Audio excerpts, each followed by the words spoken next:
कृपाकरं जगद्गुरुं ज्ञानसिंहासनेश्वरं श्रीकरं चंद्रशेखरं वंदे द्वितीय रेणुकं श्री काशी ज्ञानसिंहासनाचे आदि जगद्गुरु विश्वाराध्यांपासून चालत आलेल्या अखंड गुरुपरंपरेला अनंत प्रणिपात समर्पित करून माझे सद्गुरु जगद्गुरु डॉक्टर चंद्रशेखर शिवाचार्य महास्वामीजींच्या चरणी साष्टांग प्रणिपात समर्पित करून आप्पाजींच्या चरणी साष्टांग दंडवत करून आज या पंचीकरण सांगता समारोहामध्ये मी आता नवीनच आहे तरी अधिक ते करावे सरते न्यून ते करावे पुरते आनंदाच्या डोही पुरते सर्व काळ नावे जी या न्यायाने पंचीकरणामध्ये जे मूलतत्व सांगितलं आहे ते मी म्हणजे कोण आहे, मी म्हणजे हा देह नाही, मी म्हणजे देहापेक्षा वेगळा कोणीतरी आहे, मी सच्चिदानंद रूप आत्मतत्व. आता हे फूल आहे, ते फूल हातात घेतलं आणि असं हलवलं, ते कोणी हलवलं? ते हाताने हलवलं. ते मी हलवलंय का? ते मी हलवलं नाहीये, माझ्या हाताने हलवलंय. हाताला प्रेरणा देणारी प्रेरणा शक्ती दुसरी कोणती तरी आहे. हे हे काय आहे? हा हात आहे. कोणाचा आहे? हा माझा हात आहे. मी हात आहे का? मी हातापेक्षा वेगळा आहे. माझं डोकं दुखतंय, मी डोकं नाहीये, मी डोक्यापेक्षा वेगळा कोणीतरी आहे. मी इंद्रिय नाही, मी मन नाही, मी बुद्धी नाही, मी बुद्धीच्या पलीकडे कोणीतरी वेगळा आहे.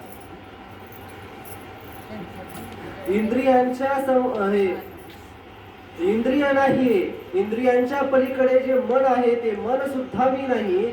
मनाच्या पलीकडे जी बुद्धी आहे ती बुद्धी सुद्धा मी नाहीये. मनसस्तु परा बुद्धी असं भगवद्गीतेमध्ये सांगितलेलं आहे. मनाच्या पलीकडे बुद्धी आणि बुद्धीच्या पलीकडे परब्रह्म स्वरूप सच्चिदानंद रूप आत्मा आहे. तो आत्मा म्हणजे मी आहे. मी बऱ्याच ठिकाणी सांगितलं की एका लग्नामध्ये एक बाई उधारीवर दागिना घेऊन गेली. तिच्याकडे दागिना नव्हता, तर ते सोन्याचा दागिना होता आणि ते लग्नामध्ये गेली घालून आणि तिने काय केलं, झाकून ठेवलं ते दागिना. बाकीचे सगळेजण असे दागिने उघडून दाखवू लागले. आपल्याला कसं असते, दागिना घातला, नवीन साडी घातली, कोणीतरी बघावं, बघितलं नाही तर आपण स्वतः जाऊन बघा मी नवीन साडी घातली. तसं सगळेजण करू लागले आणि त्या बाईने काय केलं, दागिना मध्ये लपवून ठेवला. का लपवून ठेवला? कारण तो दागिना तिचा नव्हता. तसा हा शरीर रूपी दागिना माझा नाहीये, मी शरीरापेक्षा कोणीतरी वेगळा आहे. कोणाचे हे घर हा देह कोणाचा, आत्मा राम ज्याचा तोची जाणे. असा हा देह मी नाहीये, मी देहापेक्षा कोणीतरी वेगळा आहे. मग मी देहाला मी का म्हणत आहे? कारण माझ्या ठिकाणी अज्ञान आहे आणि त्या अज्ञानाची गोदी घालवण्यासाठी सद्गुरूला शरण जावं लागतं. देह हा पवित्र नाहीये, देह हा अपवित्र आहे. आणि देहाला पवित्रता का प्राप्त होते? त्या ठिकाणी स्थान, बीज, उपष्टंभ, स्यंदन आणि निधन ही 5 तत्व ही देहाची ही अपवित्र आहे. देह हा पवित्र का आहे? कारण देहामध्ये आत्म्याचं वास्तव्य असल्यामुळे देह हा पवित्र आहे. देह हा आहे, आत्मा त्या शरीरामधून निघून गेला की देहाला कोणी शिवत नाही. त्या देहाला शिवलं की आंघोळ करावी लागते. कारण काय? तिथं आत्म्याचं वास्तव्य नाहीये. जिथं आत्म्याचं वास्तव्य नाही तिथं तो देह अपवित्र आहे. म्हणून देह मी नाही, देहापेक्षा वेगळा कोणीतरी मी आहे.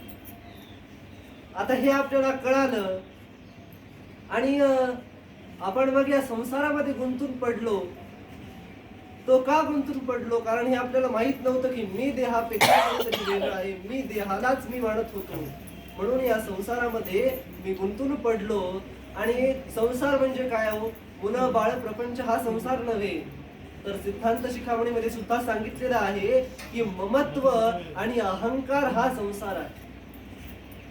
ममत्व म्हणजे काय? माझं म्हणणं, सोप्या शब्दामध्ये माझं म्हणणं हे ममत्व आहे. माझं घर, माझा बंगला हे ममत्व झालं. आता एका ठिकाणी एका श्रीमंत एका उद्योगपतीचं काय होतं, घर होतं, बंगला होता. आणि त्याच्या नकळतच ते बंगला त्याच्या मुलाने विकून टाकला. आणि त्या बंगल्याला काही दिवसांनी आग लागली आणि या बाबाला माहितच नाही ना ते बंगला विकलेला. हे रडत बसला, माझा एवढा बंगला विकला आहे, माझा बंगला एवढा जळाला, माझा बंगला एवढा जळाला. आणि त्याच्या मुलाने येऊन त्याला सांगितलं की बाबा रडू नका, हे बंगला आपण विकून टाकलाय. मग त्या ठिकाणी त्याचं रडणं थांबलं. का थांबलं? का त्या ठिकाणी त्याचं ममत्व संपलं. कारण जोपर्यंत ममत्व आहे तोपर्यंत दुःख आहे, आणि जोपर्यंत ममत्व संपत नाही तोपर्यंत दुःख संपत नाही. आणि ममत्व संपलं की दुःखही संपतं. आणि या देहावरचं ममत्व संपलं, मी आत्मा आहे हे कळालं की सच्चिदानंद रूप तत्वावर आपण आरूढ होऊन जातो. आणि तो म्हणजे मी आणि मी म्हणजे तो होऊन जातो. देव पहावयासी गेलो, तेथे देवची होऊन गेलो, अशी आपली अवस्था होऊन जाते. ही अवस्था होण्यासाठी विषय भोगात विरक्ती असावी लागते. 1-2 मिनिटं मध्ये विषयाचं चिंतन करतो. आणि विषय हे आपण भोगतो का विषय आपल्याला भोगतात? काय होते? काय होते? विषय आपण भोगतो का विषय आपल्याला भोगतात?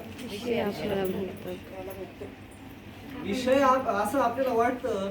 आता बघा, एखादा दारुडा असेल, दारू पिऊन पिऊन त्याला आनंद वाटतो, परंतु त्याच्या शरीराचंही नुकसान होतं, त्याच्या घराचंही नुकसान होतं. म्हणजे विषय हे आपल्याला भोगतात, आपण विषयाला भोगत नाही. आता एक शरीर हे काय आहे? झाड आहे.